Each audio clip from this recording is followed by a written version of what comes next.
সম্মানিত মুসল্লিয়ান একরাম, আজকে 14/11/2025 এই শব্দ আল্লাহ পাক রব্বুল আলামিনের দয়া, মেহেরবানি, অনুগ্রহ। আল্লাহ পাক রব্বুল আলামিন আমাদেরকে এশার নামাজের পরে পৃথিবীর শ্রেষ্ঠতম জায়গা আল্লাহ পাক রব্বুল আলামিনের ঘরে এমন দামি মজলিস, ইসলাহি মজলিসে আল্লাহ তাআলা আমাদেরকে সমবেত করেছেন, একত্রিত হওয়ার তৌফিক দান করেছেন। এই জন্য মহান মালিকের উঁচু দরবারে সকলেই কালিমাতুশ শুকর আদায় করি, আলহামদুলিল্লাহ। প্রিয় ভাইয়েরা আমার, আল্লাহ পাক রব্বুল আলামিন আমাদেরকে পৃথিবীতে পাঠিয়েছেন, দুনিয়ায় পাঠিয়েছেন। আল্লাহ তাআলা চান আমরা আল্লাহ পাক রব্বুল আলামিনের পরিপূর্ণ গোলামি করে জীবন এবং হায়াতটা শেষ করব এবং আল্লাহ তাআলার গোলামির মাধ্যমে জীবনটা শেষ হবে এবং আল্লাহ পাক রব্বুল আলামিন আমাদেরকে তার সাজানো গোছালো জান্নাতে পাঠাবেন। এটাই আল্লাহ তাআলা চান। তো এটার জন্য আমাদের কি করণীয়? প্রিয় ভাইয়েরা আমার, যখন আমরা আল্লাহ পাক রব্বুল আলামিনকে স্মরণ করব, আল্লাহ পাক রব্বুল আলামিনকে ভালোবাসব, আল্লাহ পাক রব্বুল আলামিনের দিকে আমরা নিজেদেরকে অগ্রসর করব, তো আল্লাহ পাক রব্বুল আলামিনের রহমত আমাদের দিকে আসবে। কোরআনুল কারীমের 33 নম্বর সূরা সূরাতুল আহজাবের 40-41 নম্বর আয়াতে আল্লাহ তাআলা বলেন, ইয়া আইয়ুহাল্লাযীনা আমানু যকুরুল্লাহ যিকরান কাসীরা ওয়াসাব্বিহুহু বুকরাতাও ওয়া আসীলা। আল্লাহ তাআলা বলেন, ও ঈমানদার, আমি আল্লাহ পাক রব্বুল আলামিনকে স্মরণ করো, সকাল সন্ধ্যা আমি আল্লাহ তাআলাকে স্মরণ করো। বান্দা, তুমি আমি আল্লাহ তাআলাকে যদি স্মরণ করো, আমি আল্লাহ তাআলাও তোমাকে স্মরণ করব। এবং এই বুখারী শরীফের ৭৪০৫ নম্বর হাদিসের দিকে তাকাই। হযরতে আবু হুরায়রা রাদিয়াল্লাহু তাআলা আনহু থেকে হাদিস বর্ণিত হয়েছে। হযরতে আবু হুরায়রা রাদিয়াল্লাহু তাআলা আনহু বলেন, ইয়াকুলুল্লাহু তাআলা, আল্লাহ তাআলা বলেছেন, আল্লাহ তাআলা বলেন, আনা ইনদা যন্নি আবদি বি ওয়া আনা মাআহু ইদা যাকারানি। আল্লাহ তাআলা বলেন, আমার বান্দা যখন আমি আল্লাহ তাআলাকে স্মরণ করে, আমি আল্লাহ তাআলাও আমার বান্দাকে স্মরণ করি। আল্লাহ তাআলা বলেন, আনা ইনদা যন্নি আবদি বি, আমার বান্দা আমার উপর যেমন ধারণা রাখে, আমার বান্দা আমার উপর যেমন ধারণা রাখে, আমার পক্ষ থেকে আমার বান্দা সেই আচরণটাই পাবে। আল্লাহ পাকের উপর আমাদের যেমন ধারণা থাকবে প্রত্যেকটা বিষয়ে, আল্লাহ পাক রব্বুল আলামিনের উপর আমাদের যেমন ধারণা, যেমন আস্থা থাকবে, আল্লাহ তাআলা বলেন, বান্দা তুমি আমি আল্লাহর পক্ষ থেকে ওই আচরণটুকুই পাবে। তাহলে আল্লাহ পাক রব্বুল আলামিনের উপর সর্ববিষয়ে আমাদের যেই পরিমাণ আস্থা এবং বিশ্বাস থাকবে, সে অনুপাতেই কিন্তু আমরা আল্লাহ পাক রব্বুল আলামিনের কাছ থেকে পাবো। এটা আল্লাহ তাআলা বলেছেন। আল্লাহ বলেন, আনা ইনদা যন্নি আবদি বি, বান্দা আমি আল্লাহর উপর তোমাদের যেমন ধারণা থাকবে, আমি আল্লাহ তাআলার কাছে তোমরা সেই আচরণটুকুই পেয়ে যাবে। তাহলে আল্লাহ পাকের উপর আমার আপনার যে ধারণা থাকবে, সেই ধারণা অনুপাতেই আল্লাহ তাআলার কাছ থেকে আমরা সেটা পাব। এবং আল্লাহ তাআলা বলেন, ওয়া আনা মাআহু ইদা যাকারানি, এবং বান্দা আমি তোমার সাথে আছি যদি তুমি আমাকে স্মরণ করো। আল্লাহ তাআলা কি বললেন?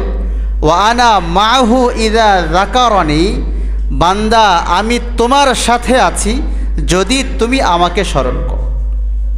এরপরে আল্লাহ তাআলা বলেন, বান্দা ওয়া ইন যাকারানি ফি নাফসিহি যাকারতুহু ফি নাফসি।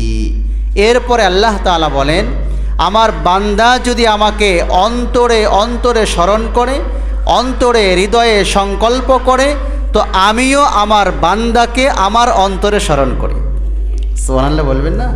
তাহলে আল্লাহ তাআলা কি বললেন, বান্দা তুমি যদি আমাকে স্মরণ করো মনে মনে অন্তরে, আমি আল্লাহ তাআলাও তোমাকে মনে মনে অন্তরে স্মরণ করি। ওয়াইন যাকারানি, আল্লাহ তাআলা বলেন ওয়াইন যাকারানি ফি নাফসিহি যাকারানি যাকারতুহু ফি নাফসি। ওয়াইন যাকারানি ফি নাফসিহি, যদি আমার বান্দা তার অন্তরে আমি আল্লাহ তাআলাকে স্মরণ করে, যাকারতুহু ফি নাফসি, আমি আল্লাহ তাআলা আমার বান্দাকে আমার অন্তরে স্মরণ করে। এরপরে আল্লাহ তাআলা বলেন আমার বান্দা যদি আমাকে প্রকাশ্যে স্মরণ করে, ওয়াইন যাকারানি ফি মালাইন যাকারতুহু ফি মালাইন খায়রিম মিনহুম। এরপর আল্লাহ তাআলা বলেন আমার বান্দা যদি আমাকে প্রকাশ্যে স্মরণ করে, সবার সামনে স্মরণ করে, সবার সামনে আমাকে বলে, সবার সামনে আমি আল্লাহর ব্যাপারে, আমি আল্লাহ তাআলার বড়ত্ব নিয়ে আলোচনা করে, তো আমার বান্দা এই যে সাধারণ মানুষদের সামনে সাধারণ মজলিসে আমাকে নিয়ে আলোচনা করলো, কিন্তু আমি আল্লাহ তাআলা আমার ওই বান্দাকে নিয়ে আলোচনা করব আমার ওই বান্দাদের যেই প্রকার মজলিস ছিল এর চাইতে হাজার গুণ বহুগুণ উত্তম মজলিসে। উত্তম মজলিস মানে কাদের মজলিসে? ফেরেশতাদের মজলিসে। আমরা যখন দুনিয়াতে আল্লাহ পাক রব্বুল আলামিনের ব্যাপারে আলোচনা করছি, শুনছি, বলছি, তো আল্লাহ তাআলা আমাদেরকে নিয়ে তার ফেরেশতাদের সামনে বলছে। এজন্য আল্লাহ তাআলা বলেন বান্দা যখন তুমি আমাকে প্রকাশ্যে স্মরণ করবে, ওয়াইন যাকারানি ফি মালাইন যাকারতুহু ফি মালাইন খায়রিম মিনহুম, তুমি আমাকে সাধারণদের সামনে স্মরণ করলে আমি তোমাদেরকে অসাধারণদের সামনে স্মরণ করব। সাধারণ মানে আমরা তো মানুষ হিসাবে অপরাধী, গুনাহগার, সবাই সাধারণ। আমরা সাধারণদের সামনে যখন আল্লাহ তাআলার জিকির করব, আল্লাহ তাআলার আলোচনা করব, আল্লাহ তাআলা বলেন তুমি তো সাধারণদের সামনে আমার আলোচনা করলে, আমি আল্লাহ তাআলা তোমার আলোচনা করব অসাধারণ অর্থাৎ নিষ্পাপ ফেরেশতাদের সামনে। এরপরে আল্লাহ তাআলা বলেন বান্দা যদি তুমি আমি আল্লাহ তাআলার দিকে এক বিগত অগ্রসর হও, আমি আল্লাহ তাআলার রহমত তোমার দিকে এক হাত অগ্রসর হয়ে যাবে। আল্লাহ তাআলা বলেন আমার বান্দা যদি এক বিগত তুমি আমার দিকে অগ্রসর হও, আমার রহমত তোমার দিকে এক হাত অগ্রসর হবে। ওয়াইন তাকাররাবা ইলাইয়া শিবরান ওয়াইন তাকাররাবা ইলাইয়া বিশিবরিন তাকাররাবতু ইলাইহি যারাআন। এরপরে আল্লাহ তাআলা বলেন ওয়াইন তাকাররাবা ইলাইয়া শিবরান তাকাররাবতু ইলাইহি বাআন। আল্লাহ তাআলা বলেন এরপরে আমার বান্দা যদি আমার দিকে এক হাত অগ্রসর হয়, আমার রহমত তার দিকে দুই হাত অগ্রসর হয়। আমার বান্দা যদি আমার দিকে হেঁটে হেঁটে আসে, আমার রহমত তার দিকে দৌড়াইতে থাকে। তাহলে আল্লাহ পাক রব্বুল আলামিনের কাছ থেকে কিছু চাইতে হলে যদি আমরা মালিকের রহমত চাই, মালিকের দয়া চাই, তাহলে মালিকের দিকে আগে আমাদেরকে অগ্রসর হতে হবে, আগে আমাদেরকে যেতে হবে। আমরা আগে গেলে আল্লাহ তাআলা আমাদেরকে রহমত করবেন, এটা আল্লাহ তাআলা বলেছেন। প্রিয় ভাইরা আমার, এই জন্য আল্লাহ তাআলার কাছ থেকে কিছু চাওয়ার জন্য আগে নিজেকে আল্লাহর সামনে পেশ করতে হবে। তাতেই কেবলমাত্র শুধুমাত্র আল্লাহ পাক রব্বুল আলামিন আমাদের দুনিয়া এবং আখিরাতে কল্যাণ নসিব করবেন। প্রিয় ভাইরা আমার, আমরা যারা দুনিয়াতে আছি, আমরা আমাদের প্রত্যেকেই নিজ নিজ জায়গা থেকে, নিজ নিজ অবস্থান থেকে আমরা সবাই চাই যে এমন একটা প্রেসক্রিপশন বলেন, এমন একটা দিক নির্দেশনার কথা বলেন, এমন একটা হেদায়েতের আলোচনা করেন, যেই বিষয়টা, যেই মাপে, যেই অনুপাতে, যেই রুটে আমরা চললে অল্পতেই সহজেই আল্লাহর জান্নাতে চলে যেতে পারি, ঠিক না? এটা আমরা সবাই চাই। এমন রুটের কথা বলেন, এমন দিকের কথা বলেন, এমন রাস্তার কথা বলেন যে রাস্তায় চললে আল্লাহ পাক রব্বুল আলামিনের নিকটবর্তী যেমন হয়ে যেতে পারবো, পাশাপাশি আল্লাহর জান্নাতেও চলে যেতে পারবো। তিরমিজি শরীফের বর্ণনা 2586 নম্বর হাদিস, রাসূলুল্লাহ সাল্লাল্লাহু আলাইহি ওয়াসাল্লামের একজন সাহাবী উকবা ইবনে আমির রাদিয়াল্লাহু তাআলা আনহু, উকবা ইবনে আমির রাদিয়াল্লাহু তাআলা আনহু রাসূলুল্লাহ সাল্লাল্লাহু আলাইহি ওয়াসাল্লামকে জিজ্ঞাসা করলেন, রাসূল, আমরা নাজাত পেতে পারি কিভাবে, নিষ্কৃতি পেতে পারি কিভাবে, কল্যাণময় জীবন পেতে পারি কিভাবে? আন উকবাতা ইবনে আমির রাদিয়াল্লাহু তাআলা আনহু قال قلت يا رسول الله من نجا। উকবা ইবনে আমির বলেন, নবীজি, আমরা নাজাত পাবো কিভাবে, আমরা নিষ্কৃতি পেতে পারি কিভাবে? উকবা ইবনে আমির রসুলকে জিজ্ঞাসা করলেন, রসুল, আমরা নাজাত পাবো কিভাবে, আমরা নিষ্কৃতি পাবো কিভাবে? রাসূলুল্লাহ সাল্লাল্লাহু আলাইহি ওয়াসাল্লাম উকবা ইবনে আমির রাদিয়াল্লাহু তাআলা আনহুকে তিনটি কথা বলেছেন। কয় কথা? প্রিয় ভাইরা, কয়টি কথা বলেছেন? উকবা ইবনে আমিরকে নবীজি তিনটা কথা বলেছেন। এই তিন কথার উপর আমাদের আলোচনা শেষ হবে ইনশাআল্লাহ। উকবা ইবনে আমিরের এই প্রশ্নের পরে রসুল তিনটা কথা বলেছেন। হযরতে উকবা ইবনে আমির যখন বললেন, মান নাজা ইয়া রাসূলুল্লাহ, নবীজি, আমরা নাজাত পাবো কিভাবে, নিষ্কৃতি পাবো কিভাবে? রসুল তিনটা কথা বলেছেন। এক নাম্বার, আমসিক আলাইকা লিসানাক ওয়ালিয়াসাকা বাইতুক ওয়াবকি আলা খতিআতিক। রসুল তিনটা কথা বলেছেন। প্রিয় ভাইরা আমার, এই তিন কথা শুধু আজকের জন্য না, এক সপ্তাহের জন্য না, এক মাসের জন্য না, এই তিনটা কথা যদি সারা জীবনের পাথেই বানাইতে পারি, সারা জীবনের আমলের দিক নির্দেশক হিসেবে বানাইতে পারি, আল্লাহর কসম, আল্লাহর জান্নাত আমাদের জন্য সহজ হয়ে যাবে। রসুল তিনটা কথা বলেছেন উকবা ইবনে আমিরকে। এর প্রথম নম্বর হলো আমসিক আলাইকা লিসানাক। উকবা ইবনে আমির, তুমি তোমার জবানটাকে সংযত করো। জবান কি করবে? বলেন, জবান কি করবে? জবান সংযত করো। আমসিক আলাইকা লিসানাক। দ্বিতীয় নম্বর, ওয়াল ইয়াসাকা বাইতুক, পরিবারে সময় দাও, ঘরে সময় দাও, বাসার লোকদেরকে সময় দাও। তিন নম্বর, অবকি আলা খতিআতিক, নিজের ভুলের জন্য, নিজের অপরাধের জন্য একাকিত্বে নিবৃতে আল্লাহ পাক রব্বুল আলামিনের সামনে চোখের পানি ঝরাও। রসুল কয়টা কথা বলেছেন? প্রিয় ভাইরা আমার, রসুল কয় কথা বলেছেন? তিনটা কথা বলেছেন। এক নম্বর, জবানকে সংযত করো। দ্বিতীয় নম্বর, পরিবারে সময় দাও। তৃতীয় নম্বর, নিজের অপরাধকে স্মরণ করে আল্লাহর ভয়ে চোখের পানি ঝরাও। আমরা এই তিন কথার উপর আলোচনা শেষ করব। এই তিনটা কথা ব্যাখ্যা করলে আপনাদের বুঝে আসবে যে এত গুরুত্বপূর্ণ কথা রসুল বলেছেন। রসুলের সমস্ত কথাই গুরুত্বপূর্ণ, কিন্তু রসুল এত গুরুত্বপূর্ণ এই কথা বললেন, তিনটা কথা আপনি কল্পনা করতে পারবেন না। হযরতে উকবা ইবনে আমির রসুলের কাছে যখন বললেন, নবীজি, আপনি আমাদেরকে এমন কথা বলেন যেই কথা মেনে নিলে, যেই কথার উপর আমল করলে আমরা নাজাত পেয়ে যেতে পারি। রসুল তিনটা কথা বললেন উকবা ইবনে আমির। এক নম্বর, তুমি তোমার জবানকে সংযত রাখো। দ্বিতীয় নম্বর, তুমি তোমার পরিবারে সময় দাও। তিন নম্বর, নিজের অপরাধকে সামনে রেখে আল্লাহ পাক রব্বুল আলামিনের সামনে চোখের পানি ঝরাও। তাহলে এক নম্বর হচ্ছে জবানকে সংযত রাখা। এটা কি? আমার আপনার জবান পুরা শরীরের যতগুলো অঙ্গ আছে, প্রত্যেকটা অঙ্গই অনেক দামি। তবে জবান এটা এমন এক দামি অঙ্গ, জবানের মাধ্যমে মানুষ আল্লাহ পাক রব্বুল আলামিনের জিকির করে, আল্লাহ তাআলাকে স্মরণ করে, কোরআনুল কারীমের তেলাওয়াত করে, মানুষকে ভালো কাজের দিকে আহ্বান করে। জবানের মাধ্যমে কত কত ভালো কাজ হয়।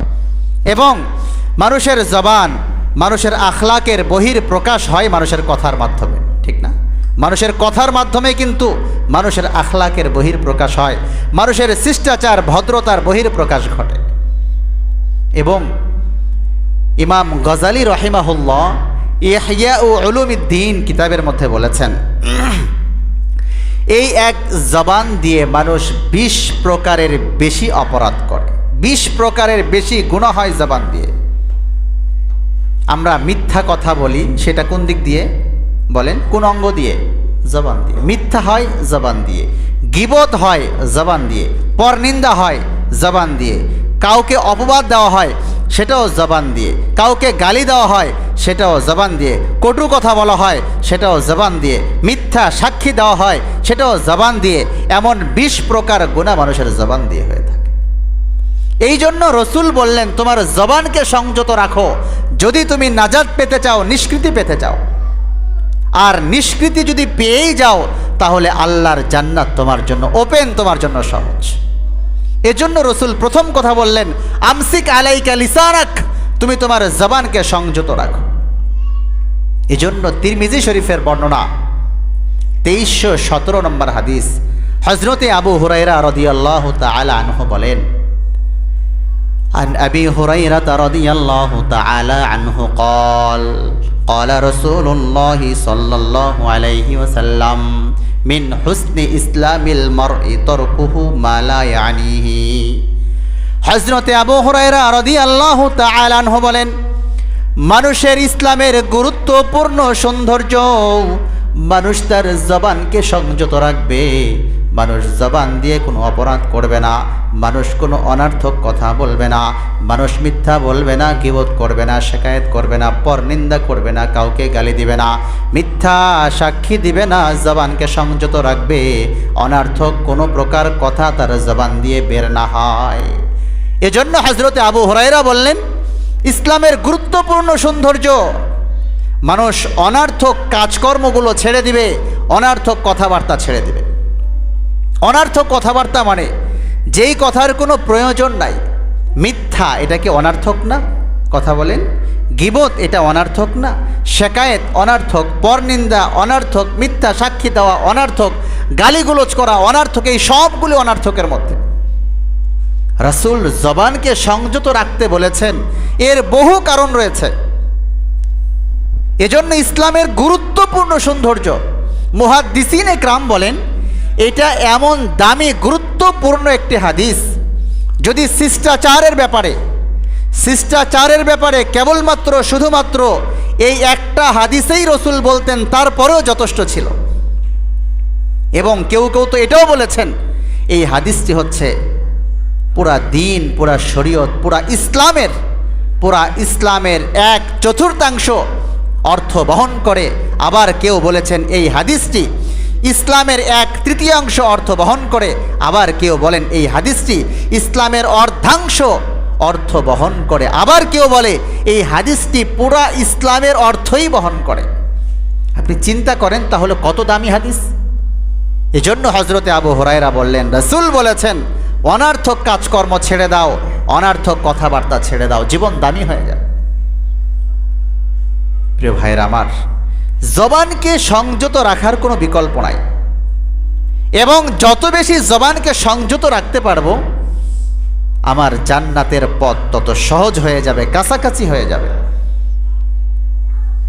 এজন্য ওমর বিন আব্দুল আজিজ রাহিমাহুল্লাহ, হযরতে ওমর ইবনে আব্দুল আজিজ রাহিমাহুল্লাহ বলেন, প্রিয় ভাই খুব খেয়াল, ওমর ইবনে আব্দুল আজিজ বলেন যদি তুমি তোমার কাজকে কথাই পরিণত করতে পারো তোমার কথা বলা কমে যাবে। কি বলেছেন? যদি তোমার কাজকে তুমি তোমার কথাই পরিণত করতে পারো তোমার কথা বলা কমে যাবে। অর্থাৎ অতিরিক্ত কথা তুমি আর বলতে পারবে না ওই সময়। কেন? তুমি ওই কথাই বলবে যা তুমি কাজে পরিণত করবে, তোমার কাজ যেটা হবে ওই কথাই তুমি বলবে। তো এই ক্ষেত্রে অটোমেটিক তোমার কথা বলা কমে যাবে। আর যখন কথা বলা কমে যাবে তখন মিথ্যা কমে যাবে, গীবত কমে যাবে, গালি দেওয়া কমে যাবে, পরনিন্দা কমে যাবে। আস্তে আস্তে আমার জবানটা সংযত হয়ে যাবে। প্রিয় ভাই আমার, এজন্য জবান সংযত রাখা এত দামি। এজন্য উকবা ইবনে আমির রাদিয়াল্লাহু তাআলা আনহুর প্রশ্নের উত্তর রসুল 3 কথাই বলেছেন। 1 নম্বর, তুমি তোমার জবানকে সংযত রাখো। জবান সংযত রাখো। যদি আমরা হিসাব করি সকালে ঘুম থেকে ওঠার পরে রাত্রে ঘুম যাওয়া পর্যন্ত পরিবারের লোকজনের সঙ্গে কথা বলেছি প্রয়োজনীয় কথা বললাম কয়টা, প্রয়োজনের বাইরে কথা বললাম কয়টা। আমার কর্মস্থল সেখানে যাওয়ার পরে প্রয়োজনীয় কথা বললাম কয়টা, প্রয়োজনের বাইরে কথা বললাম কয়টা। বন্ধুদের সঙ্গে যখন আড্ডা দিচ্ছিলাম ওই সময় প্রয়োজনীয় কথা বললাম কয়টা, প্রয়োজনের বাইরের কথা বললাম কয়টা। এজন্য সাহাল তাশতারি রাহিমাহুল্লাহ বলেন মানুষ যখন অতিরিক্ত কথা বলে, মানুষ যখন অনর্থক কথা বলে, মানুষ যখন বেশি কথা বলে, তো মানুষের আমানতদারিতা, মানুষের সততা নষ্ট হয়ে যায়, সততা বিনষ্ট হয়ে যায়। দেখবেন সমাজে যে লোকটা বেশি কথা বলে তাকে মানুষ পছন্দ করে না। যে লোকটা কম কথা বলে, প্রয়োজনীয় কথা বলে, প্রয়োজনের বাইরে কথা বলেই না, মানুষ তার জবান থেকে কথা শোনার অপেক্ষায় থাকে, ঠিক না? বিচারের জন্য সবাই বসেছে, সবাই কথা বলছে, ওই ব্যক্তি চুপচাপ, সবাই তাকায় আছে দেখি উনি কি বলে। এরকম প্রত্যেকটা ক্ষেত্রে দেখবেন মানুষ তার কথা শুনতে চাচ্ছে। কেন? মানুষ জানে সে অতিরিক্ত কথা বলে না, সে অনর্থক বলে না, সে মিথ্যা বলে না, সে নাহক বলে না, যেটা বাস্তব, যেটা সত্য, বাস্তবসম্মত সেটাই বলে। এজন্য মানুষ তার কথাটাই নেয়। প্রিয় ভাইয়ের আমার, এজন্য জবান সংযত রাখা। মারুফ কারকি রাহিমাহুল্লাহ বলেন, অনর্থক কথা ছেড়ে দাও, অনর্থক কথা ছেড়ে দাও। অনর্থক কথা যে বেশি বলে সে আল্লাহ তাআলার রহমত থেকে বঞ্চিত হয়ে যায়, মালিকের তৌফিক থেকে বঞ্চিত হয়ে যায়। এজন্য অনর্থক কথা বলা মোটেই ছেড়ে দেওয়া। আমি একটা কথা বললাম, এই কথা আসলেই, এই কথা না বললেও আমার হয়ে যেত, তাহলে এই কথা কেন বললাম? প্রিয় ভাইয়ের আমার, লুকমানে হাকিম রাহিমাহুল্লাহ, লুকমানে হাকিমের ব্যাপারে আল্লাহ পাক রব্বুল আলামিন কোরআনে আয়াত অবতীর্ণ করেছেন, কিন্তু লোকমানে হাকিম কোনো নবী ছিলেন না। লোকমানে হাকিমকে জিজ্ঞাসা করা হয়, ওগো লোকমানে হাকিম, আপনি তো নবী নন, আপনি একজন সাধারণ মানুষ, আপনি তো অমুক গোত্রের অমুক ব্যক্তির গোলাম ছিলেন। লোকমানে হাকিম বলে, হ্যাঁ আমি গোলাম ছিলাম। লোকমানে হাকিমকে বলা হয়, লোকমানে হাকিম আপনি কি ছাগল চড়াইতেন না? বলে, হ্যাঁ আমি ছাগল চড়াইতাম। ওগো লোকমানে হাকিম, আপনি সাধারণ মানুষ ছিলেন, গোলাম ছিলেন, ছাগল চড়াইতেন, তারপরেও আপনার মর্যাদা সম্মান এত বেশি হলো কি করে? আপনি তো গোলাম ছিলেন, চাকর ছিলেন, ছাগল চড়াইতেন, সাধারণ মানুষ, তা আপনার মর্যাদা এত বাড়লো কি করে? হযরতে লোকমানে হাকিম বলেন, আমি আমার জীবনে কখনো কোনো মিথ্যা কথা বলি নাই, এবং আমি আমার জীবনে কখনো কোনো অনর্থক কথা বলি নাই। লোকমানে হাকিম বলেন, আমি আমার জীবনে কখনো কোনো অনর্থক কথা বলি নাই। আমি দেখেছি আমার এই কথা বলার দরকার আছে না নাই, দরকার নাই, আমি বলি নাই। অনর্থক কোনো কথা আমি আমার জীবনে বলি নাই। এই জন্য আল্লাহ পাক রব্বুল আলামিন আমাকে এই মর্যাদা, এই সম্মান দান করেছেন। প্রিয় ভাইরা আমার, এই জন্য রাসূলুল্লাহ সাল্লাল্লাহু আলাইহি ওয়াসাল্লাম উকবা ইবনে আমির রাদিয়াল্লাহু তাআলা আনহুর জানতে চাওয়ার পরে যে তিন কথা বললেন, প্রথম কথাই রাসূল বল, আমসিক আলাইকা লিসানাক, তুমি তোমার জবানকে সংযত রাখো, জবান সংযত করো। প্রিয় ভাইরা আমার, জবানের যতগুলো গুনাহ হয়, আমরা আমাদের সমাজে বসবাস করতে গিয়ে এই জবানের সবচাইতে বড় দুইটা গুনাহ হয়। এর একটা হচ্ছে মিথ্যা, আরেকটা হচ্ছে গীবত। একটা হচ্ছে মিথ্যা, আরেকটা হচ্ছে গীবত। ভাই ঠিক না? কথা বলেন। আমরা আমাদের সমাজে চলতে গিয়ে এই দুইটা জবানের অপরাধ সবচেয়ে বেশি হয়। একটা হচ্ছে মিথ্যা, আরেকটা হচ্ছে গীবত। বুখারী শরীফের বর্ণনা 6474 নম্বর হাদিস, হযরতে সাহাল ইবনে সাআদ রাদিয়াল্লাহু তাআলা আনহু হাদিস বর্ণনা করেছেন। রাসূলুল্লাহ সাল্লাল্লাহু আলাইহি ওয়াসাল্লাম বলেন, উম্মত, তোমার শরীরে যে অঙ্গ প্রত্যঙ্গগুলো রয়েছে, এই অঙ্গ প্রত্যঙ্গগুলোর মধ্যে থেকে আমি দুইটা অঙ্গের কথা বলবো, দুইটা অংশের কথা বলবো, তোমার দেহের দুইটা অঙ্গের কথা বলবো। এই দুই অঙ্গের দায়িত্ব যদি তুমি নিজে নিতে পারো, অর্থাৎ এই দুই অঙ্গকে তুমি আল্লাহ পাক রব্বুল আলামিনের গোলামির বাইরে পরিচালনা করবে না, রবের নাফরমানির মধ্যে তোমার এই দুই অঙ্গ পরিচালনা যাতে না হয়, যদি এই দায়িত্ব নিতে পারো, তাহলে আমি রাসূল তোমার জন্য দায়িত্ব নিলাম, নিজ দায়িত্বে তোমাকে আল্লাহর জান্নাতে প্রবেশ করায় দেব। হযরতে সাহাল ইবনে সাআদ রাদিয়াল্লাহু তাআলা আনহু বলেন, আন সাহল ইবনে সাআদ রাদিয়াল্লাহু তাআলা আনহু قال قال رسول الله صلى الله عليه وسلم মান ইয়াজমাল্লি মা বাইনা লাহইহি ওয়া মা বাইনা রিজলাইহি আজমাল্লাহুল জান্নাহ। হযরতে সাহাল ইবনে সাআদ রাদিয়াল্লাহু তাআলা আনহু বলেন, রাসূলুল্লাহ সাল্লাল্লাহু আলাইহি ওয়াসাল্লাম বলেছেন, মান ইয়াজমাল্লি মা বাইনা লাহইহি ওয়া মা বাইনা রিজলাইহি আজমাল্লাহুল জান্নাহ। উম্মত, যদি তুমি তোমার শরীরের দুইটা অঙ্গের দায়িত্ব নাও, দুইটা অঙ্গের জিম্মাদারি নাও, এই দুই অঙ্গ দিয়ে কোনো নাফরমানি করবে না। এক নম্বর হচ্ছে তোমার দুই চোয়ালের মাঝখানে অর্থাৎ জিহ্বা, দ্বিতীয় নম্বর দুই রানের মাঝখানে অর্থাৎ লজ্জাস্থান। তুমি তোমার জবান দিয়ে কোনো গুনাহ করবে না, অপরাধ করবে না, এবং তুমি তোমার লজ্জাস্থান দিয়ে কোনো অপরাধ করবে না। রাসূল বলেন, যদি তুমি তোমার এই দুই অঙ্গের দায়িত্ব নিতে পারো, আমি দায়িত্ব নিলাম, মুহাম্মদুর রাসূলুল্লাহ সাল্লাল্লাহু আলাইহি ওয়াসাল্লাম নিজে তোমাকে আল্লাহর জান্নাতে প্রবেশ করায়। যদি আমাকে আপনাকে জান্নাতে প্রবেশ করানোর দায়িত্ব মুহাম্মদুর রাসূলুল্লাহ সাল্লাল্লাহু আলাইহি ওয়াসাল্লাম নিজেই নিয়ে নেন, আমাদের কোনো চিন্তা, কোনো টেনশন, কোনো ভয়?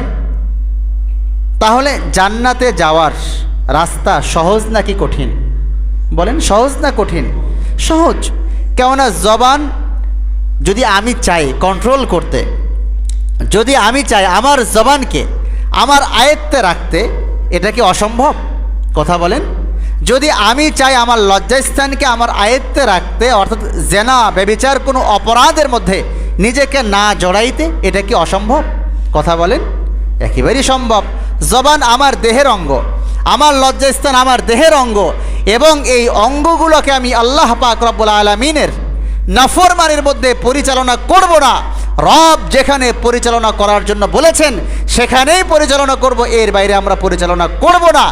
এর এখতিয়ার তো পূর্ণ এখতিয়ার, স্বাধীনতা আমার রয়েছে। আমার সৎ ইচ্ছা, দৃঢ় প্রতিজ্ঞা, আমি চাইলেই সম্ভব, আমি চাইলেই সম্ভব। এজন্য রাসূল বললেন, তোমার টেনশন নাই, আমি তোমাকে জান্নাতে নিয়ে যাব।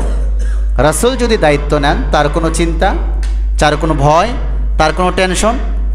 দুনিয়ার সাধারণ থেকে সাধারণ কোনো মানুষ, এলাকার যেই মাতব্বর বা দায়িত্বশীল, এলাকার মেম্বার, চেয়ারম্যান, এমপি বা আরও উপরের যদি কেউ হয়, যদি সে আপনার দায়িত্ব নেয়, আপনার জিম্মাদারি নেয়, বলে তুমি আমার ভোট করো, তুমি তো আমার কাছের মানুষ, আমি তো ক্ষমতায় আসবোই, আমি তোমার সব দায়িত্ব নিলাম, যাবতীয় তোমার পরিবারের চাকরি বাকরি যা লাগে সব আমার দায়িত্ব। আচ্ছা বলেন, ওই লোকটা রাতকে দিন বানায় সারাদিন মেহনত করে তার জন্য পরিশ্রম করবে না? করবে না কি করবে না? আচ্ছা, যখন সে দায়িত্বে চলেই আসলো, তখন এই ব্যক্তি এখন কি বলবে? আমার কোনো টেনশন নাই, আমি যেটা চাবো সেটাই পেয়ে যাব। তার মানে কি, একজন দায়িত্বশীল ব্যক্তি যখন তার জিম্মাদারি নিল, তখন সে নিজের উপর আস্থাশীল হয়ে গেল যে আমার এখন আর চিন্তা নাই। তো পৃথিবীর শ্রেষ্ঠতম মানব মুহাম্মদুর রাসূলুল্লাহ সাল্লাল্লাহু আলাইহি ওয়াসাল্লাম যখন আমার দায়িত্ব নিলেন, আপনার দায়িত্ব নিলেন, বললেন, উম্মত তুমি তোমার দেহের দুই অঙ্গের দায়িত্ব নাও, আমি দায়িত্ব নিলাম, নিজ দায়িত্বে তোমাকে আল্লাহর জান্নাতে প্রবেশ করায় দিব। তো আমার আপনার টেনশন আর চিন্তা কিসে? প্রিয় ভাইয়েরা আমার, এই জন্য সর্বোপরি রাসূল যে বললেন, প্রথম নম্বর আমসিক আলাইকা লিসানাক, তুমি তোমার জবানকে সংযত রাখো। এই হাদিসও সেটাই বলে। প্রিয় ভাই আমার, জবান দিয়ে মিথ্যা যেই পরিমাণ হয়, যেই পরিমাণ বের হয়, আর যেই পরিমাণ গীবত করি আমরা,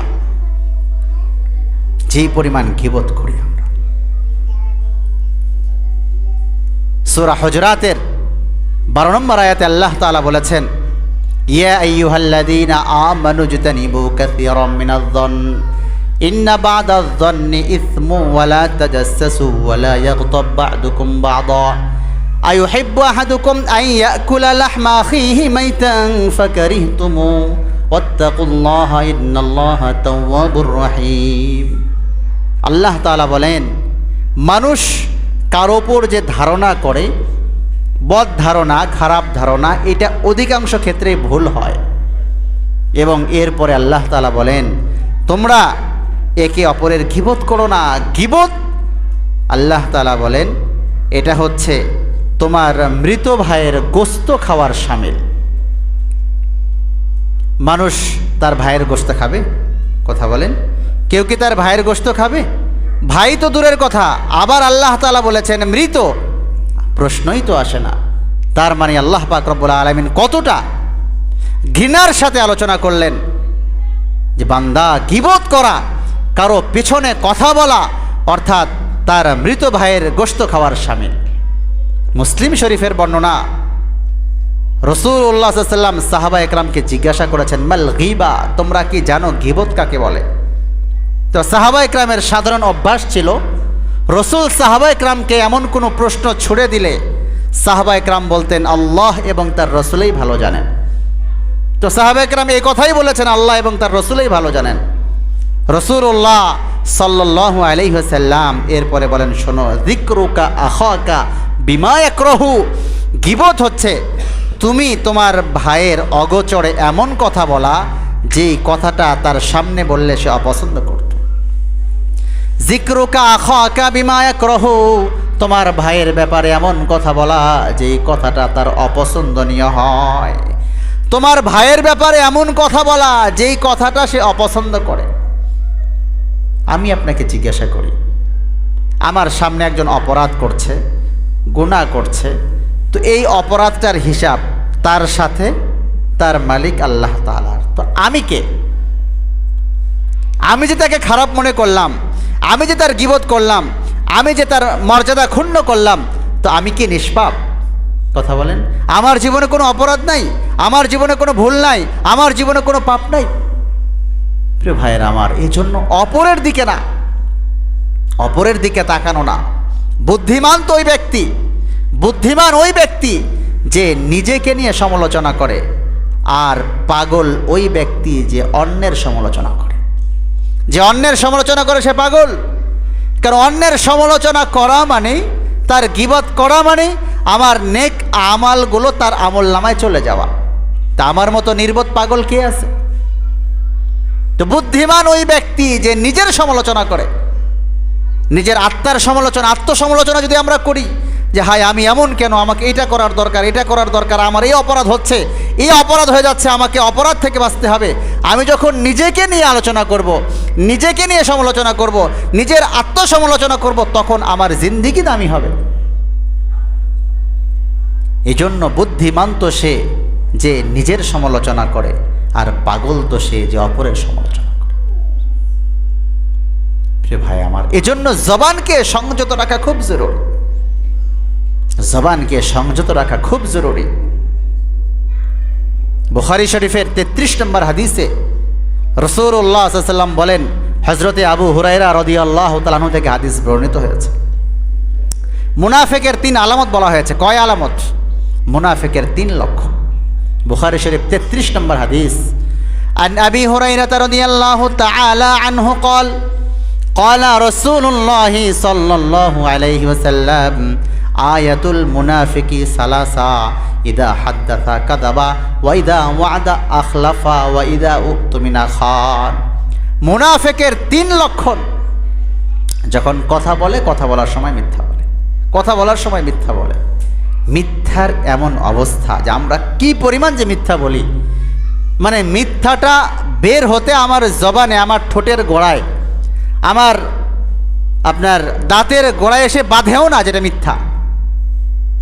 ঠিক না? এরকম অবস্থা হয়ে গেছে আমাদের। কথা বলতে মিথ্যা বলে সে মুনাফিক, ওয়াদা লঙ্ঘন করে, ওয়াদার খেলাপ করে সে মুনাফিক, আমানতের খেয়ানত করে সে মুনাফিক। এবং বুখারী শরীফের এর পরের হাদিস 34 নম্বর হাদিসে এই 3 আলামতের সঙ্গে আরও একটা আলামত রাসূল যোগ করেছেন। বুখারী শরীফের 34 নম্বর হাদিসে রাসূলুল্লাহ সাল্লাল্লাহু আলাইহি ওয়াসাল্লাম বলেন, এই 3টা আলামত তো আছেই, এর সাথে আরও একটা হচ্ছে ওয়াইদা খাসামা ফাজারা। মুনাফিক ওই যখন ঝগড়া করে, ঝগড়া করার সময় গালিগুলোজ করে, ঝগড়া করার সময় গালিগুলোজ করে। প্রিয় ভাই আমার, সর্বোপরি এই জবানটা সবচেয়ে দামি একটা অঙ্গ। এবং যদি কেউ তার জীবনকে দামি বানাতে চায়, যে আমি আমার জীবনকে দামি বানাবো, আল্লাহর কসম করে বলি, এই জবানকে যদি কেউ সংযত করতে পারে, তার জীবন দামি হবেই হবে। জবান সংযত করা ব্যতি রেখে জীবন দামি হওয়া সম্ভব না। আপনি যত বড়ই ইবাদত গুজার হন না কেন, আর আপনি যত বেশি কোরআন তেলাওয়াতকারী হন না কেন, আর আপনি যত বড়ই বুজুর্গ হন না কেন, আর যত বেশি জিকির আজগার করেন না কেন, জবান সংযত না করলে একদিকে আমল চলতে থাকবে, আর আরেক দিকে ব্যাগের নিচে ফুটার মতো, বস্তার নিচে যেমন ফুটা থাকলে একদিকে বাজার করলে একদিকে ঢুকাইলে আরেক দিক থেকে সব বের হয়ে যায়। আমল করব ঠিক, কিন্তু আরেক দিক থেকে আমার সব নেক আমলগুলো শেষ হয়ে যায়। প্রিয় ভাই আমার, এই জন্য জবান সংযত রাখা এর বিকল্প নাই। এই জন্য আল্লাহ তাআলাও বলেন, ইন্নাল মুনাফিকিনা ফিদ দারকিল আসফালি মিনান নার। আরে মুনাফিক তো জাহান্নামের একেবারেই তলদেশে, সবচাইতে বেশি যেখানে আযাব হবে মুনাফিককে সেখানে থাকতে দেওয়া হবে। ইহুদি, নাসারা, খ্রিস্টান, বৌদ্ধ, অগ্নপূজক, পাথর পূজক, আরও যারা আছে সবার নিচে গিয়ে থাকবে মুনাফিক। নেফাকি এটা এত জঘন্যতম অপরাধ। জাহান্নামের 7টা স্তর রয়েছে। জাহান্নাম, হতমা, লাযা, সাইর, সাকার, জাহিম, হাওয়া। প্রথম যেটা, এটার নাম হচ্ছে জাহান্নাম, এখানে আযাব কম। তারপরেরটা হতমা, লাযা, সাইর, সাকার, জাহিম, হাওয়া, আস্তে আস্তে আযাব বেশি। সর্বনিচেরটার নাম হচ্ছে হাওয়া, এখানে সবচেয়ে বেশি আযাব আর গজব হবে। মুনাফিককে সেখানে থাকতে দাও। প্রিয় ভাই আমার, এই জন্য জবান সংযত করার বিকল্প নাই। যদি নিয়ত করতে পারি আজকের পর থেকে, আজকের দিনের পর থেকে কথা বলতে বড় সাবধান। মিথ্যা প্রশ্নই আসে না, গীবত প্রশ্নই আসে না, কারো পিছনে কথা বলা প্রশ্নই আসে না। যেটা প্রয়োজন সেটাই বলবো, যেটা দরকারি কথা সেটাই বলবো। প্রয়োজনীয় কথা বলতে পারলে বলবো, না বলতে পারলে চুপ থাকবো। বলতে পারলে বলবো, না বলতে পারলে চুপ থাকবো। এজন্য রাসূলও বলেছেন,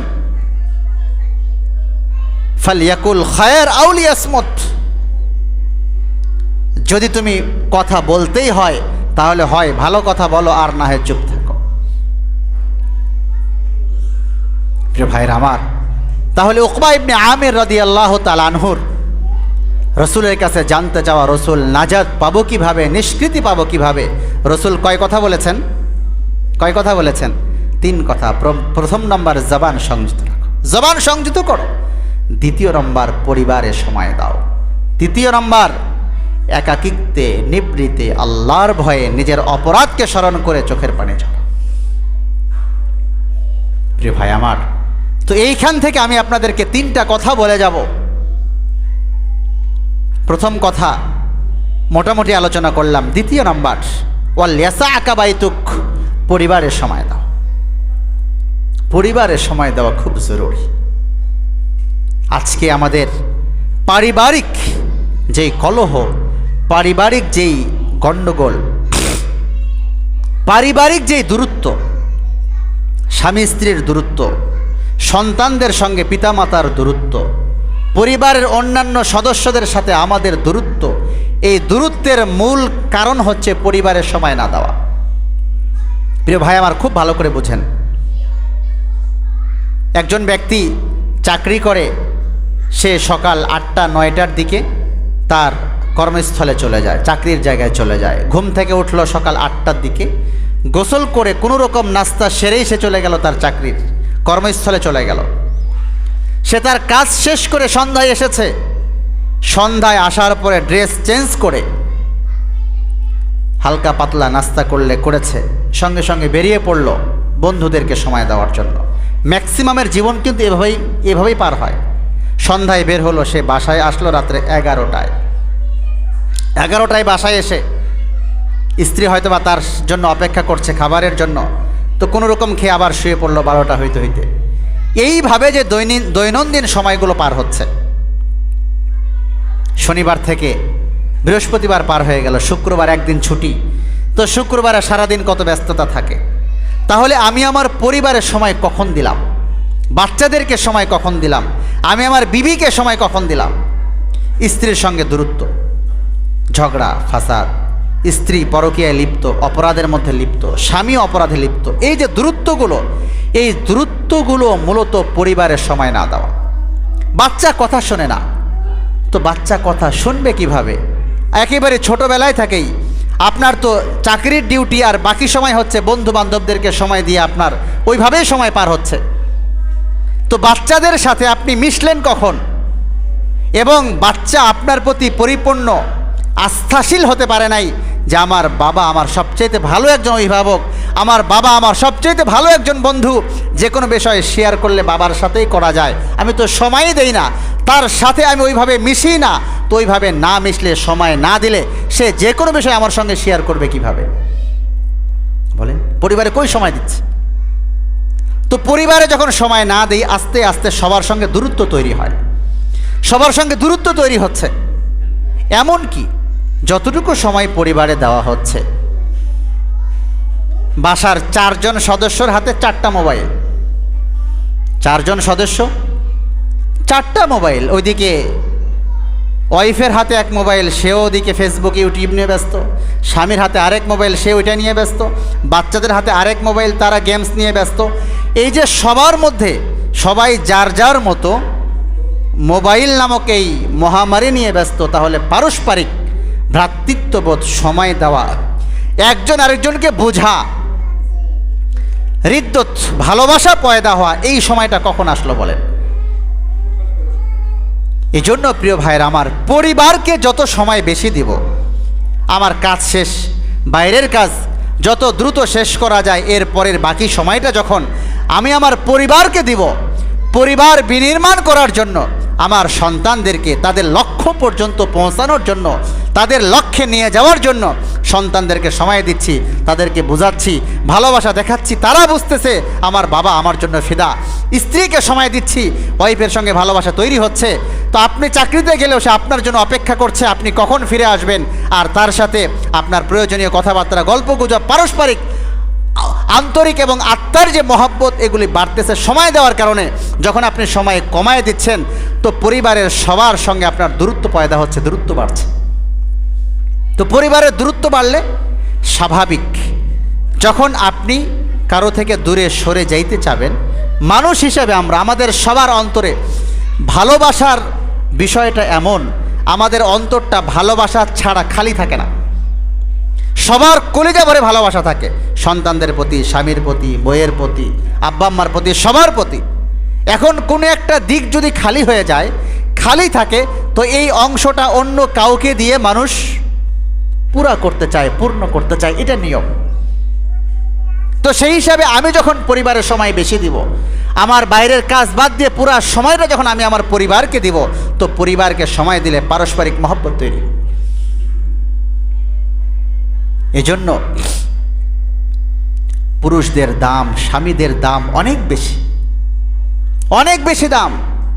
তিরমিজি শরীফের বর্ণনা 1192 নম্বর হাদিস, রাসূলুল্লাহ সাল্লাল্লাহু আলাইহি ওয়াসাল্লাম বলেন, হযরতে আবু হুরায়রা রাদিয়াল্লাহু তাআলা আনহু থেকে হাদিস বর্ণিত হয়েছে, রাসূল বলেন, লাউ কুনতু আমুরু আহাদান আই ইয়াসজুদা লি আহাদিন লা আমারতুল মারআতা আন তাসজুদা লি যাওজিহা।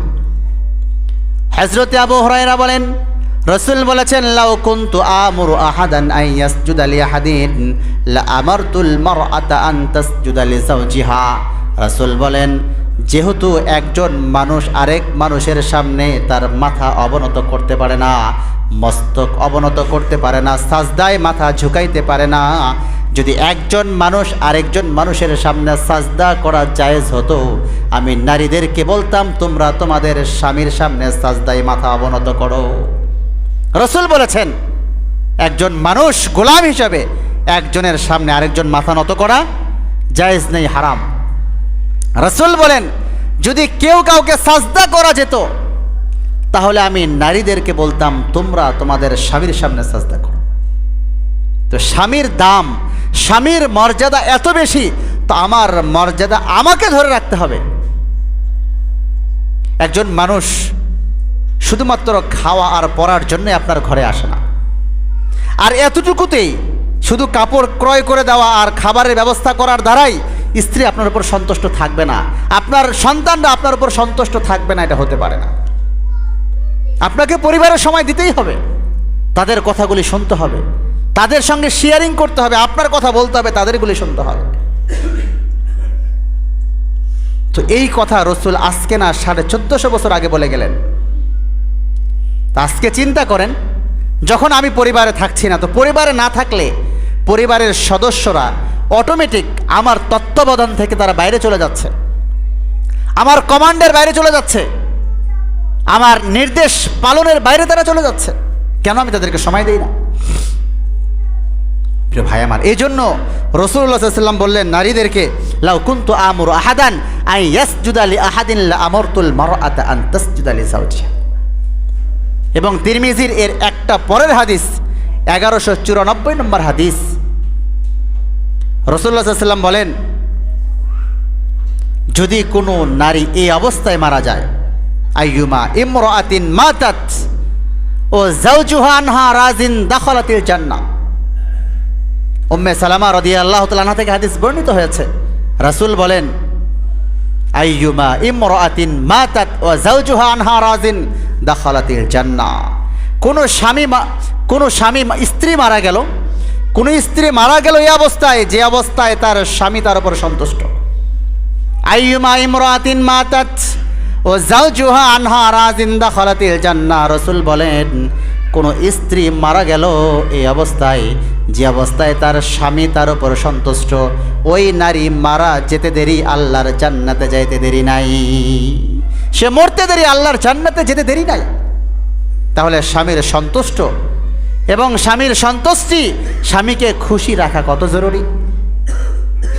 এখন আমি যদি পরিবারের সময় না দিই, তাহলে পরিবারের সদস্যদের সঙ্গে আমার সম্পর্ক তৈরি হবে কিভাবে? রাসূলুল্লাহ সাল্লাল্লাহু আলাইহি ওয়াসাল্লাম, তিরমিজির বর্ণনা 2024 নম্বর হাদিস, রাসূল বলেছেন, আম্মা জান আয়েশা সিদ্দিকা রাদিয়াল্লাহু তাআলা আনহা থেকে হাদিস বর্ণিত হয়েছে, রাসূল বলেন, ইন্না মিন আকমালিল মুমিনিন ঈমানান আহসানুহুম খুলুকা ওয়া আলতাফুহুম বিআহলিহি। আন আয়েশা রাদিয়াল্লাহু তাআলা আনহা ক্বালাত قال رسول الله صلى الله عليه وسلم إن من أكمل المؤمنين إيمانا أحسنهم خلقا وألطفهم بأهله।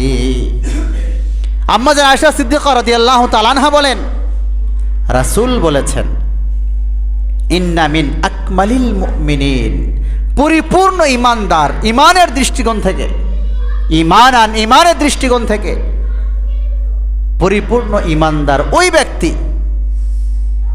যার মধ্যে দুইটা বৈশিষ্ট্য রয়েছে। রাসূল বলেছেন, এমন ব্যক্তি জান্নাতে আমার পাশাপাশি থাকবে, আমার কাছাকাছি থাকবে। কয় গুণ বলেন? কয় গুণ? 2 গুণ। ইন্না মিন আকমালিল মুমিনিন ঈমানান আহসানুহুম খুলুকা ওয়া আলতাফুহুম বিআহলিহি। রাসূল বলেছেন, 1 নম্বর আহসানুহুম খুলুকা, যার আখলাক সুন্দর, যার চরিত্র সুন্দর, যার আচার ব্যবহার সুন্দর। 2 নম্বর ওয়া আলতাফুহুম বিআহলিহি, যে তার পরিবারের সাথে সৎ আচরণ করে। আপনি পরিবারের সাথে ভালো আচরণ করা ছাড়া জান্নাতে যাবেন কল্পনা করা যায় না। তাহলে রাসূল প্রথম বললেন যার আখলাক সুন্দর, যার চরিত্র ভালো, আর 2 নম্বর যে তার পরিবারের কাছে উত্তম, পরিবারের সাথে ভালো আচরণ করে, সে পরিপূর্ণ ঈমানদার, পাক্কা ঈমানদার, সে আমার সঙ্গে জান্নাতে থাকবে। তো রাসূলুল্লাহ সাল্লাল্লাহু আলাইহি ওয়াসাল্লাম প্রথম যে অংশে বললেন আহসানুহুম খুলুকা, যার আখলাক সুন্দর, এইটা বলার পরে আবার পৃথকভাবে স্ত্রীর সঙ্গে সৎ আচরণ করার কথা কেন বলা হলো? কেন বলা হলো? মুহাদ্দিসিন একরাম বলেন, রাসূলের এই কথাই যথেষ্ট ছিল, যার আখলাক সুন্দর সে আমার সঙ্গে জান্নাতে যাবে, যার আখলাক সুন্দর সে পরিপূর্ণ ঈমানদার। তো আখলাক সুন্দর হওয়ার মধ্যে স্ত্রীর সঙ্গে সৎ আচরণ করা, এটাও সুন্দর আখলাকের মধ্যে শামিল না? কথা বলেন তো। এটা যেহেতু সুন্দর আখলাকের মধ্যে শামিল, আলাদাভাবে এই শব্দ বলার কি দরকার ছিল?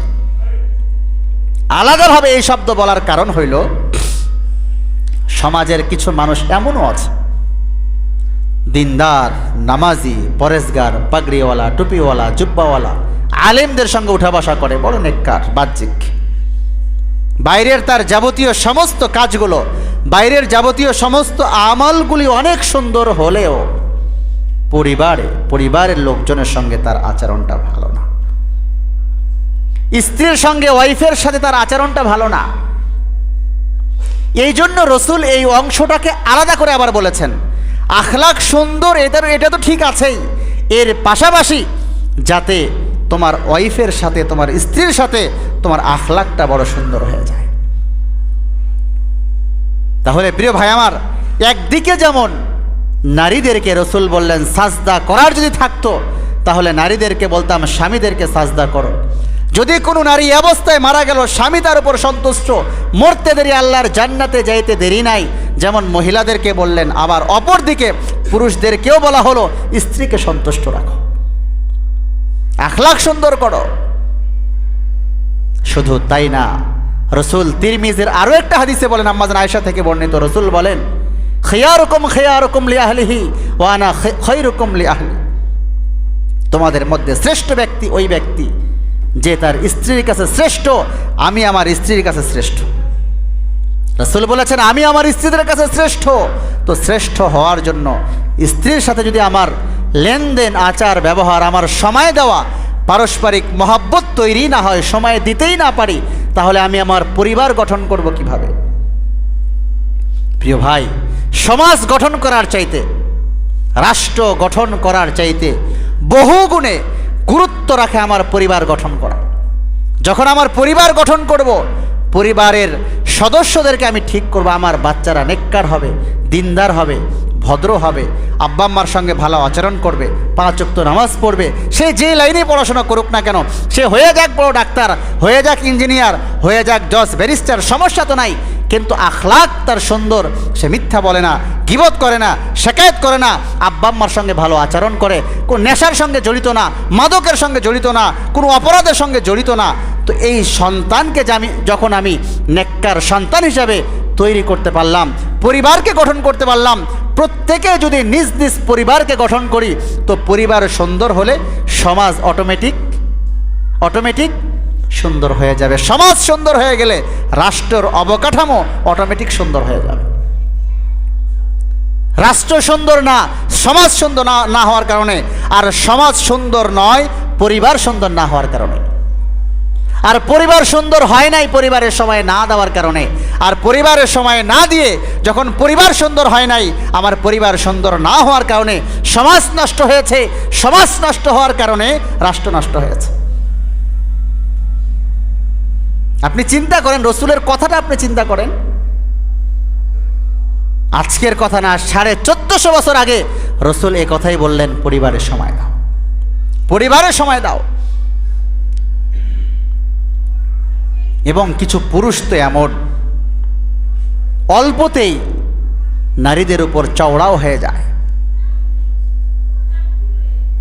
মানে ভাবটা এমন নেই যে পরিবারের সমস্ত কাজ সে একাই করে। প্রিয় ভাই, পরিবারের 2টা অংশ, একটা অংশের দায়িত্ব যেমন আমার পুরুষ হিসাবে, আরেকটা অংশের গুরুত্বপূর্ণ দায়িত্ব আমাদের স্ত্রীরা পালন করছেন, ঠিক না?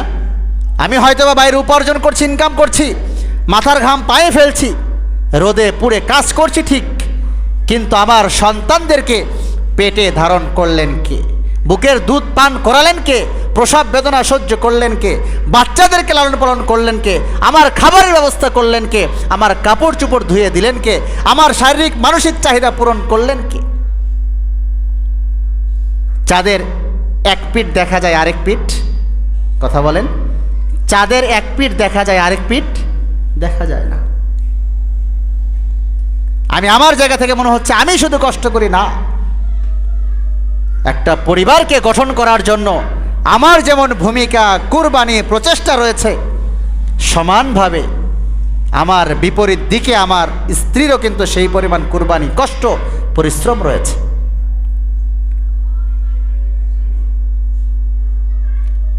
এবং বর্তমান সময়ে চিন্তা করেন, আমাদের ঘরের মা বোনরা যারা চাকরি করে, হাজার না লাখো কোটি কোটি মহিলা চাকরি করে, 1 কোটি মহিলা, 5 কোটি, 10 কোটি মহিলা চাকরি করার দ্বারা সমাজের যে পরিমাণ উপকার হবে, একজন মা মুহাম্মাদুর রাসূলুল্লাহ সাল্লাল্লাহু আলাইহি ওয়াসাল্লামের মতো সন্তান জন্ম দিয়েছেন। একজন মা সাহাবায়ে কেরামের মতো আবু বকর, ওমর, ওসমান, আলীর মতো সন্তান জন্ম দিয়েছেন। একজন মা আবু হানিফার মতো সন্তান জন্ম দিয়েছেন। তো হাজার কোটি নারীর দ্বারা যে উপকার হবে চাকরি করে, তার চাইতে এরকম একজন সন্তান জমিনে এই সন্তানকে লালন পালন করা, সন্তান ভূমিষ্ঠ করা, তার চাইতে হাজার কোটি গুণে বেশি উপকার হবে। আমি কেমন পুরুষ, উপার্জনের দায়িত্ব আমি ছিলাম, তো উপার্জনের এই দায়িত্ব নারীর কাঁধে কেন উঠাই দিলাম? আজকে সন্তানরা নেককার হয় না, সন্তানরা দিনদার হয় না, সন্তানরা ভদ্র হয় না কেন? ভদ্র না হওয়ার পিছনে এই কারণগুলো দায়ী। প্রিয় ভাই, খুব ভালো করে শোনেন, যেই নারী যত বেশি লজ্জাশীলা, যেই নারী যত বেশি পর্দাশীলা, যেই নারী যত বেশি দিনদার, যেই নারী যত বেশি পরেশগার, তার সন্তান হবে তত বেশি শক্তিশালী, তার সন্তান হবে তত বেশি ক্ষমতাধর, আর তার সন্তানের ঈমানি চেতনা হবে তত বেশি মজবুত। এটাই বাস্তব, এটাই সত্য, এটাই সত্য। যেই নারীর আখলাক নাই, পর্দা নাই, পুশিদা নাই, ঈমান নাই, আমল নাই, কিছু নাই, আর আপনি ওই ঘর থেকে, ওই পেট থেকে যুগের শ্রেষ্ঠ ওলি আব্দুল কাদের জিলানী আশা করেন কি করে? সারাদিন ফেসবুকে, সারাদিন ইউটিউবে, সারাদিন পর পুরুষের সঙ্গে কথাবার্তা, গল্প গুজব, পরকীয়ায় লিপ্ত, আবার সন্তান আশা করছে যে আমার সন্তান হবে যুগের শ্রেষ্ঠ ওলি আব্দুল কাদের জিলানী। কি করে সম্ভব? আরে সন্তান আব্দুল কাদের জিলানী হতে হইলে আব্দুল কাদের জিলানীর মা কে ছিল সেটাও তো দেখার দরকার। কথা বলেন। সন্তান আবু হানিফা হলে আবু হানিফার মা কে ছিলেন সেটাও তো দেখার দরকার। সন্তান আহমদ ইবনে হাম্বাল হতে হলে আহমদ ইবনে হাম্বালের মা কে ছিলেন সেটাও তো দেখার দরকার। ভাই আমার, তো এইটা হবে কিভাবে? বারবার বলছি একটা কথা, যে আমরা যখন পরিবার গঠন করব, পরিবারে সময় দিব, ওয়ালিয়াসা আকাবাইতুক, পরিবারে সময় দিব। আমার পরিবার যখন গঠন হবে, আমার সমাজ গঠন হবে, আমার সমাজ গঠন হলে অটোমেটিক আমার রাষ্ট্র সঠিক পথেই চলবে, সঠিক পথে চলবে। প্রিয় ভাই আমার, এই জন্য নারীদের উপর অল্পতে চড়াও হয়ে যাব না, তাদেরকেও মান অভিমানের সুযোগ দিব, তাদেরকেও সময় দিব, সুযোগ দিব, কথা শুনব। আমি পরিবারের দায়িত্বশীল, আমি পরিবারের প্রধান হিসাবে এমন না যে আমি যেটা বলবো সেটাই, এর বাইরে আর কিছু না, এমন না। মুহাম্মাদুর রাসূলুল্লাহ সাল্লাল্লাহু আলাইহি ওয়াসাল্লাম তিনিও স্ত্রীদের কথা শুনতেন, কখনো কখনো সেই অনুপাতে কাজ করতেন। নারীদের কাছ থেকেও পরামর্শ নিতে হয়, মাশওয়ারা নিতে হয়, সেই অনুপাতে করতে হবে, এটা জরুরি না। আপনি শুনেন, তার কথাও শুনে দেখেন, হতে পারে আপনার ওই সময়ের যে সিদ্ধান্ত বা চিন্তা, এই সিদ্ধান্তর চাইতে তার চিন্তা বা চেতনা আরও উঁচু তবকার ছিল, হতে পারে। প্রিয় ভাই আর আমার, এই জন্য দ্বিতীয় নম্বর রসুল বললেন, ওয়ালিয়াসা আকাবাইতুক, পরিবারের সময় দাও। হযরত ওমর ইবনুল খাত্তাব রাদিয়াল্লাহু তাআলা আনহু, খলিফাতুল মুসলিমিন, দ্বিতীয় খলিফাতুল মুসলিমিন ওমর ইবনুল খাত্তাব রাদিয়াল্লাহু আনহু, যাকে দেখলে, যে রাস্তা দিয়ে চলতেন, শয়তান দেখলে শয়তান ওই রাস্তা পার হয়ে আরেক রাস্তায় চলত। হযরত ওমর, এক ব্যক্তি তার পরিবারের সাথে, তার স্ত্রীর সাথে প্রায় সময় কথাবার্তা কাটাকাটি হয়, ঝামেলা হয়। তো একবার চিন্তা করলো যে না, আর সহ্য করা যাচ্ছে না, তো ওমরের কাছে গিয়ে নালিশ করব। ওই ব্যক্তি তার ঘর থেকে, বাড়ি থেকে বের হয়ে হযরত ওমর রাদিয়াল্লাহু তাআলা আনহুর বাড়ির দিকে রওনা করেছেন।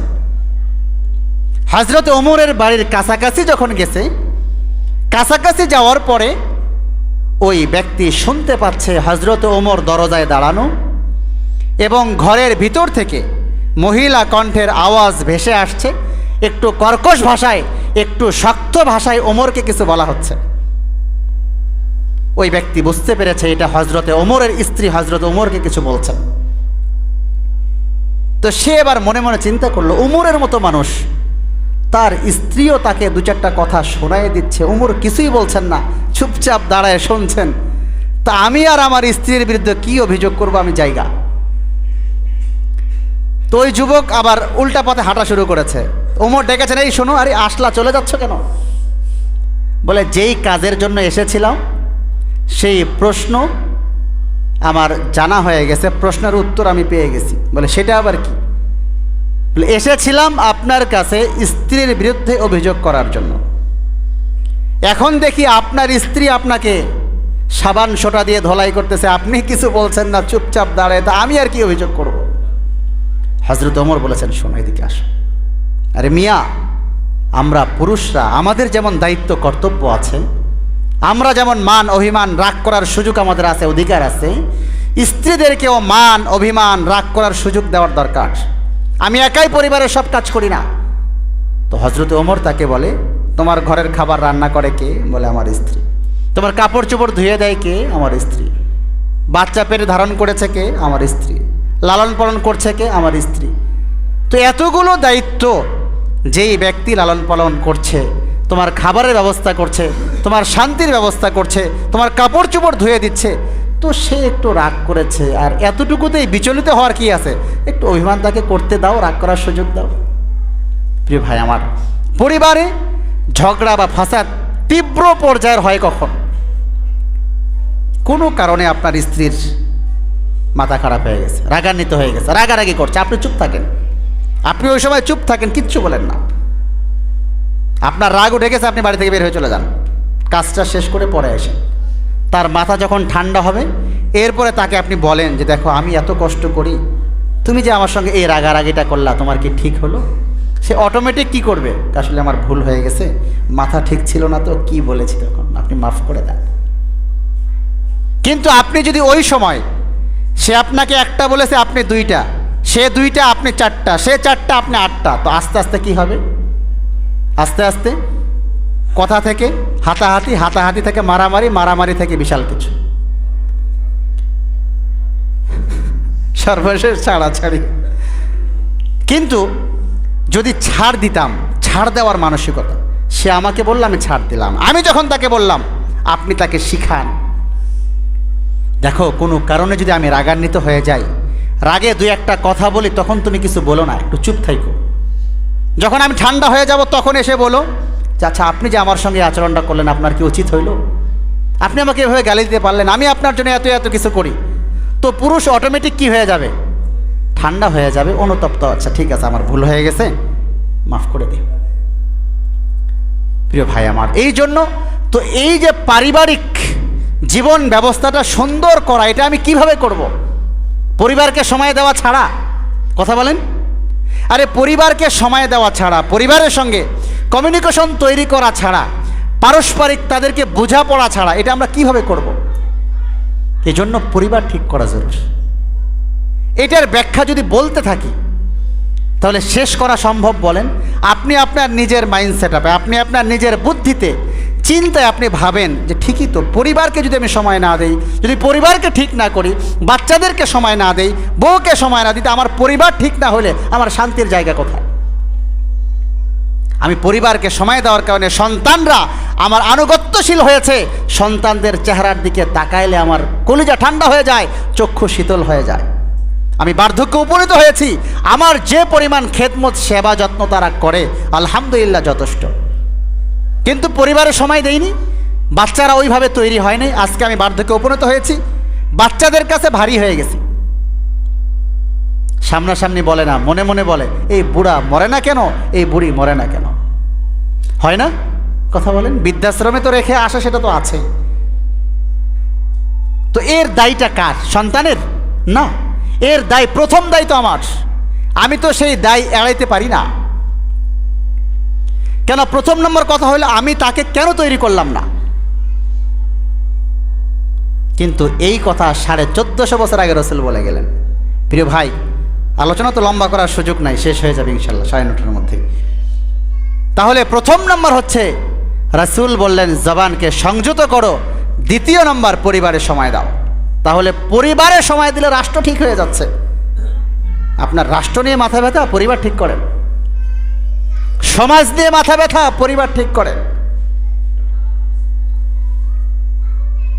আলোচনা লম্বা আর করছি না প্রিয় ভাইয়ের আমার। 3 নাম্বার, রাসূল বলেছিলেন অবকি আলা খতিয়াতিক, অপরাধের জন্য, ভুলের জন্য, অন্যায়ের জন্য, পাপের জন্য চোখের পানি ঝরাও।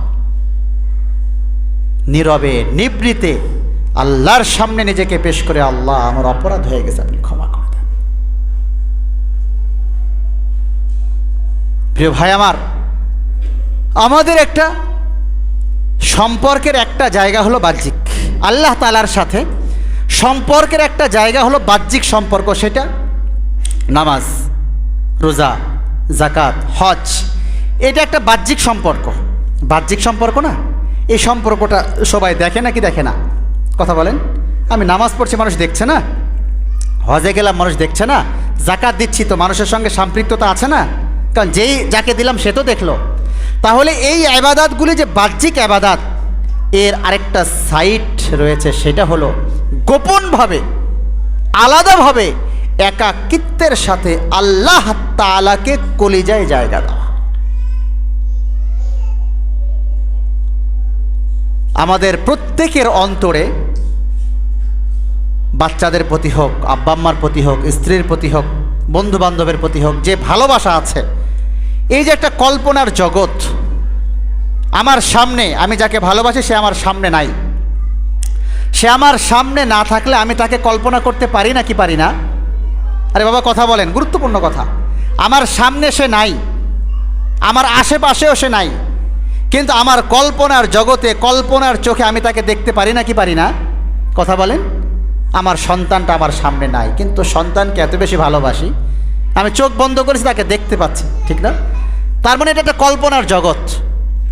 তো আল্লাহ পাক রব্বুল আলামিনকে কলিজায়, ওই জায়গায়, কলিজার ওই জায়গায় আল্লাহ তাআলাকে জায়গা দেওয়া, যে বাহ্যিক ইবাদত যেগুলি নামাজ, রোজা, হজ, যাকাত, এর পাশাপাশি আল্লাহ পাক রব্বুল আলামিনের সাথে গোপন একটা ভালোবাসা, গোপন একটা চুক্তি তৈরি হয়ে যাওয়া।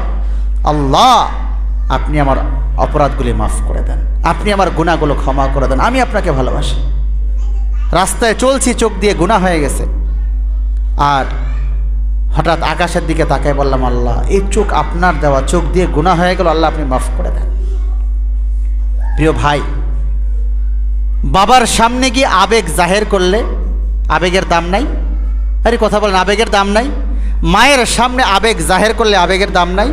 বাচ্চাদের সামনে আবেগ জাহের করলে আবেগের দাম নাই? তো আল্লাহ পাকের সামনে আমার কলিজা থেকে যখন আবেগ জাহের করবো, আল্লাহ আপনি ছাড়া আমার কেউ নাই, আপনি আমার সব, আল্লাহ আপনি আমার গুনাহগুলি ক্ষমা করে দেন না, আল্লাহ আপনি আমাকে মাফ করে দেন না, আল্লাহ আমি এমন এক জীবন চাইতেছি যেই জীবনটা কেবলমাত্র শুধুমাত্র আপনার জন্যই ফিদা। তো আমি যখন একাকিত্বে, নীরবে, নিবৃতে আল্লাহ তাআলাকে নিয়ে চলতে পারবো, আল্লাহ তাআলাকে নিয়ে চলতে পারবো, আমার অপরাধ কমে যাবে। কেমন আমি একটা মেয়ে লোকের দিকে তাকাবো, সঙ্গে সঙ্গে আমার মাথায় আসবে আমি তো আল্লাহকে ভালোবাসি, আমি আল্লাহকে ভালোবাসি, আল্লাহর সাথে আমার গোপন সম্পর্ক, গোপন মহব্বত, আল্লাহর দেওয়ায় চোখ দিয়ে আমি অপরাধ করতে পারি না। প্রিয় ভাই আমার, কেউ দেখুক আর না দেখুক, কেউ শুনুক আর না শুনুক, কেউ বুঝুক আর না বুঝুক, আমার গুনাহ অটোমেটিক কমে যাবে। তো আল্লাহ তাআলার সাথে এমন গোপন সম্পর্ক তৈরি করা, এই জন্য বুখারীর ওই বর্ণনা রাসূল বলেছেন, সাবআতুন ইযিল্লুহুমুল্লাহ ফি যিল্লিহি ইয়াওমা লা যিল্লা ইল্লা যিল্লু, আল ইমামুল আদিল ওয়া শাবুন নাশা ফি ইবাদাতি রাব্বিহি ওয়া রাজুলুন কলবুহু মুআল্লাকুন ফিল মাসাজিদ ওয়া রাজুলান তাহাব্বা ফিল্লাহ ইজতামা আলাইহি ওয়া তাফাররাকা আলাইহি ওয়া রাজুলুন তালাবাতহু যাতু মানসাব ওয়া জামাল ফাকালা ইন্নী আখাফুল্লাহ ওয়া রাজুলুন তাসাদ্দাকা ইখফাআন হাত্তা লা তা'লামা শিমালুহু মা তুনফিকু বিয়ামিনি ওয়া রাজুলুন যাকারাল্লাহ খালিয়ান ফাফাজাত আইনাহু। একাকিত্বে নীরবে নিবৃতে আল্লাহর ভয়ে যার চোখ দিয়ে পানি পড়ে, রসুল বলেন কিয়ামতের ময়দানে যখন আল্লাহ তাআলার আরশের ছায়া ছাড়া আর কোনো ছায়া থাকবে না, 7 সম্প্রদায়কে আল্লাহ তাআলা তার আরশের নিচে ছায়া দান করবেন। এর মধ্যে সর্বশেষ সেটা হচ্ছে আল্লাহ রসুল বলেন যখন তোমার চোখ দিয়ে পানি বেরিয়ে পড়বে, একাকী নীরবে নিবৃতে, কেউ দেখেন আল্লাহ দেখছেন আর আল্লাহর ভয়ে চোখ দিয়ে পানি ঝরছে, রসুল বলেন আল্লাহ তাআলা কিয়ামতের ময়দানে আরশের নিচে ওই ব্যক্তিকে ছায়া দান করবেন। প্রিয় ভাই আমার, এই জন্য আল্লাহ তাআলার সাথে গোপন সম্পর্ক তৈরি করা। বুখারী শরীফের 50 নম্বর হাদিসের অংশ, রাসূল বলেন আনতা আবুদাল্লাহা কাআন্নাকা তারাহু ফাইল্লাম তাকুন তারাহু ফাইন্নাহু ইয়ারাক। আল্লাহ রসুল বলেন আনতা আবুদাল্লাহা কাআন্নাকা তারাহু ফাইল্লাম তাকুন তারাহু ফাইন্নাহু ইয়ারাক।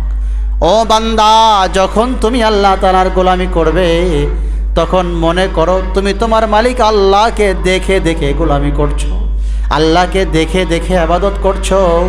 ফাইল্লাম তাকুন তারাহু ফাইন্নাহু ইয়ারাক। যদি এইটা সম্ভব না হয় অন্তত মনে করো তোমার মালিক আল্লাহ তোমাকে দেখছেন। আমাদের যে কোনো কাজের ক্ষেত্রে যদি আমরা মনে করি আমি আল্লাহকে আমার সামনে রেখে করছি, তাহলে আমার মধ্যে লৌকিকতা আসবে? বলেন, লোক দেখানোটা আসবে, অহংকার আসবে, মিথ্যা আসবে, গীবত আসবে, শেকায়েত আসবে, পরনিন্দা আসবে, সব বন্ধ হয়ে যাবে অটোমেটিক যখন মনে করব আল্লাহকে দেখে দেখে করছি। রাসূল বলেন যদি এইটা সম্ভব না হয় ফাইল্লাম তাকুন তারা ফাইন্নাহু ইয়ারাক, অন্তত এইটা মনে করো আল্লাহ তোমাকে দেখছে। প্রিয় ভাই আমার, আজকের পুরো আলোচনার সারমর্ম সার নির্যাস উকবা ইবনে আমের রসুলের কাছে জানতে চেয়েছিলেন রসুল মান নাজা, নাজাত পাবো কিভাবে? রসুল 3 কথাই বলেছিলেন, আমসিক আলাইকা লিসানাক, জবান সংযত করো, ওয়াল্লাসাকা বাইতুক, পরিবারের সময় দাও, অবকি আলা খতিয়াতিক, আল্লাহর ভয়ে চোখের পানি ঝরাই দাও। প্রিয় ভাই আমার, এই কথা থেকে আমি আপনাদেরকে 3টা কথা বলে আলোচনা শেষ করব। 1 নাম্বার, আজকের পর থেকে যদি মনে করি আমি আমার নিজের জীবনকে দামি বানাবো, যদি মনে করি আল্লাহর জান্নাতে যাওয়ার রাস্তা সহজ করব, যদি মনে করি আল্লাহর প্রিয় পাত্র হব, আল্লাহর প্রিয় বান্দা হব, রাসূল বললেন জবান সংযত করো। তো জবান সংযত করব বিধায় একটা পথ বেছে নেই, সেই পথটা হইল আজকের পর থেকে যতদিন হায়াত পাব দৈনিক অল্প সময়ও যদি হয়, 5 মিনিটও যদি হয়, 10 মিনিটও যদি হয়, 20 মিনিটও যদি হয়, প্রত্যেক দিন রাসূলুল্লাহ সাল্লাল্লাহু আলাইহি ওয়াসাল্লামের জীবনী অথবা সাহাবায়ে কেরামের জীবনী অথবা কোনো আল্লাহওয়ালা আকাবির বুজুর্গের জীবনে প্রত্যেক দিন একটু হলেও পড়ব, 5 মিনিট হলেও পড়ব, 10 মিনিট হলেও পড়ব। 1 নাম্বার, জবান সংযত রাখার জন্য রসুলের জীবনী স্টাডি করব, সাহাবাদের জীবনী স্টাডি করব। প্রিয় ভাইরা আমার, আমরা শোয়ার সঙ্গে সঙ্গে আমাদের ঘুম ধরে যায়, দিনে হয়তো বা সময় পেলাম না, চাকরি বাকরি, সারাদিন পার হয়ে গেল, রাত্রে কাজ শেষ করে আসলাম, যখন ঘুমাতে যাচ্ছি শোয়ার সঙ্গে সঙ্গে ঘুম চলে আসে না। তো পাশে একটা বই রাখা আছে, আমি শোয়ার সময় যদি সেইটা পড়তে পড়তে শুয়ে যাই, এই অবস্থায় আমার ঘুম চলে আসে, আমার মৃত্যু যদি ওই ঘুম অবস্থায় হয়ে যায়, তো আমার চাইতে দামি মৃত্যু আর কার হতে পারে? রসুলের জীবনী স্টাডি করতে করতে দুনিয়া থেকে চলে গেলাম। কিন্তু আমাদের রাতের ঘুম যাওয়াটা কিভাবে হয় বলেন তো, যুবকরা বলো? রাতের ঘুম যাওয়াটা মোবাইল, সিনেমা অথবা কোনো নারী অথবা গুনাহ এই করতে করতে কিন্তু ঘুমায় গেছে, মোবাইলটা বুকের উপর পড়ে থেকে গেছে, যেটা দেখছিল ওটা চলছেই। মানুষ যখন গুনাহ করে, অপরাধ করে, তখন তার ঈমানটা ঝুলন্ত অবস্থায় থাকে। মানুষ যখন অপরাধ করে, গুনাহ করে, নাফরমানি করে, ঈমানটা ঝুলে। তো এই গুনাহ অবস্থায় সে মারা গেল, তার ঈমান কই? তো অন্তত সহজ করে দিলাম আর কি, সারাদিন যাই করি আমার কর্মব্যস্ততা, অন্যান্য কাজকর্মর ফাঁকে দিন শেষে ঘুমাইতে গিয়ে ঘুমানোর সময় অন্তত মেহেরবানি করে এই কাজটা আজ থেকে বন্ধ করে দেই, ঘুমের সময় দিনই বই পুস্তক, এবং এর জন্য প্রথম থেকে যেটা হতে পারে রাসূলের জীবনী দিয়েই শুরু হোক, রাসূলের জীবনী দিয়েই শুরু হতে পারে। এবং সেটা আমি পড়তে পড়তে ঘুমায় গেলাম। এবং এই ক্ষেত্রে পরামর্শ হচ্ছে বিজ্ঞ কোনো আলেমের কাছ থেকে পরামর্শ নেব, হুজুর আমি রাসূলের জীবনী স্টাডি করতে চাই, এই ক্ষেত্রে কার লেখা বইটা কিনব? কারণ আপনি সাধারণ মানুষ, কার লেখা বই কেনার দরকার, কার সম্পাদনটা কেনার দরকার, কোনটা বেশি ভালো হবে, তো এইটা বিজ্ঞ কোনো আলেমের সঙ্গে পরামর্শ করার দরকার আছে না নাই? তাকে জিজ্ঞাসা করে, হুজুর আমি এই বিষয়ে জানতে চাই রাসূলের জীবনী বা সাহাবা একরামের জীবনী, তো কোন বইটা কিনে আমি স্টাডি করতে পারি? দৈনিক 1 পৃষ্ঠা হোক, 2 পৃষ্ঠা হোক, শুরু হইল, আপনার জীবনে কতগুলি বই পড়া হয়ে যাবে। এবং জবান সংযত রাখা, আমসিক আলাইকা লিসানাক, আপনার জন্য কতটা সহজ হয়ে যাবে। আপনি আমল শুরু করেন। হাদিসের ওই 3 কথার থেকেই প্রথম কথা।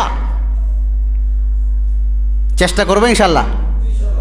এটা কি খুব কঠিন কাজ? কঠিন না তো। একটা বই 200-400 টাকা হাদিয়া দিয়ে একটা বই কিনলাম, এটা শেষ হতেই তো 2-1 বছর পার হয়ে যাবে। রাসূলের জীবনে দিয়েই শুরু হোক না, শুরু হোক মানে রাসূলের জীবনে দিয়েই তো শুরু হওয়া উচিত। দ্বিতীয় নম্বর, পরিবারের সময় দেব, পরিবারের সময় দেব।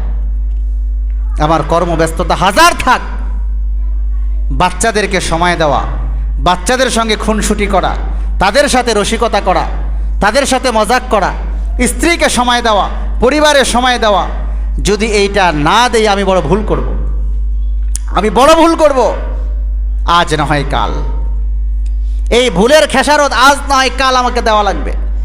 এটা আপনি লিখে রাখেন। আপনি আজকে পরিবারের সময় দিচ্ছেন না, এর খেসারত আপনাকে আজ না হয় কাল করতে হবে। তৃতীয় নম্বর, আল্লাহ তাআলাকে কলিজায়, অন্তরে, উপলব্ধির জগতে জায়গা দেব, উপলব্ধির জায়গায়। একটা আমি সারাদিন আমার কাজে আছি, আল্লাহকে ভয় করি, নামাজ কালাম পড়ি না, ভাই প্রিয়, এটা না। আল্লাহ পাক রব্বুল আলামিনের ইবাদত তো করছি, ঠিক আছে, বাকি প্রত্যেকটা কাজে, প্রত্যেকটা মুহূর্তে আল্লাহ তাআলাকে কল্পনার জগতে নিয়ে চলার চেষ্টা করব। আমি খাচ্ছি, আমার খাওয়া আল্লাহ দেখছেন, তাহলে আল্লাহ যেহেতু দেখছেন, আমার খাওয়ার ধরনটা, সিস্টেমটা কেমন হইলে আমার মালিক পছন্দ করবেন? কথা বলেন। এটা হচ্ছে কল্পনার জগৎ। আমি চলছি, চলতে গিয়ে আমার চোখ যদি অপরাধের দিকে উঠে যায়, আমি তো আল্লাহকে ভালোবাসি, আমার কল্পনার জগৎ, আল্লাহ তো এটা চান না, তো না চাইলে আমার চোখ কেন উঠবে? আমি যখন কল্পনার জগতে আমি আমার আল্লাহকে নিয়ে সবসময় চলার চেষ্টা করব, আমার জীবনটা, আমার জিন্দিগিটা কত দামি হয়ে যাবে চিন্তা করেন। আমি কত অপরাধ থেকে বেঁচে যেতে পারবো। প্রিয় ভাইয়ের আমার, আজকের পুরা এই প্রায় 1.5 ঘন্টা এই আলোচনার সার মর্ম উকবা ইবনে আমির রাদিয়াল্লাহু তাআলা আনহুর ওই হাদিস, মান নাজা ইয়া রাসূলুল্লাহ। আমি যদি আজকের পর থেকে আর কোনো দিন আপনাদেরকে আলোচনা করার সুযোগ নাও হয়, আমার হায়াত যদি শেষ হয়েও যায়, আজকের আলোচনায় যদি আমার জিন্দিগির শেষ আলোচনা হয়ে থাকে, আপনাদেরকে আমার এই 3টা মেসেজ, রসুলের ওই হাদিস, তিরমিজির বর্ণনা 2586 নম্বর হাদিস, এই 3 আমল যদি আমরা করতে পারি, 1 নম্বর বই পড়ার অভ্যাস তৈরি করি, অর্থাৎ জবানকে সংযত করব, 2 নম্বর পরিবারের সময় দেব, আর 3 নম্বর আল্লাহ তাআলাকে কল্পনার জগতে নিয়ে চলার চেষ্টা করব, কলিজায় আল্লাহ তাআলাকে জায়গা দেব, প্রত্যেকটা কাজের ক্ষেত্রে আল্লাহ তাআলাকে সামনে নিয়ে কাজ করব। এই 3টা কাজ যদি করতে পারি, আজকের দিনের পর থেকে আমি যদি জিন্দিগিতে কোনো বয়ান করার সুযোগ নাও হয়, আমার হায়াত যদি ফুরায়ও যায়, আমি মনে করি রসুলের এই একটা হাদিসই উম্মার জন্য যথেষ্ট। রসুলের এই একটা হাদিসই উম্মার জন্য দিক নির্দেশনা পাওয়ার জন্য যথেষ্ট। প্রিয় ভাইরা আমার, সবার পায়ে হাত রেখে বলি, আমরা আজ থেকে চেষ্টা করি আল্লাহ তাআলা আমাদেরকে আমলের তৌফিক দান করে। সকলে চিল্লায় বলি আমিন। আজকের মজলিসটা ইসলাহি মজলিস। ইসলাহি মানে আত্মার পরিশুদ্ধতা। আত্মার পরিশুদ্ধতা, কোন কাজে আমার জিন্দেগি গঠন হবে, কোন কাজে আমার জীবন তৈরি হবে, আমাকে তো সেই কথাই বলতে হবে, আমাকে সেই কথাই শুনতে হবে।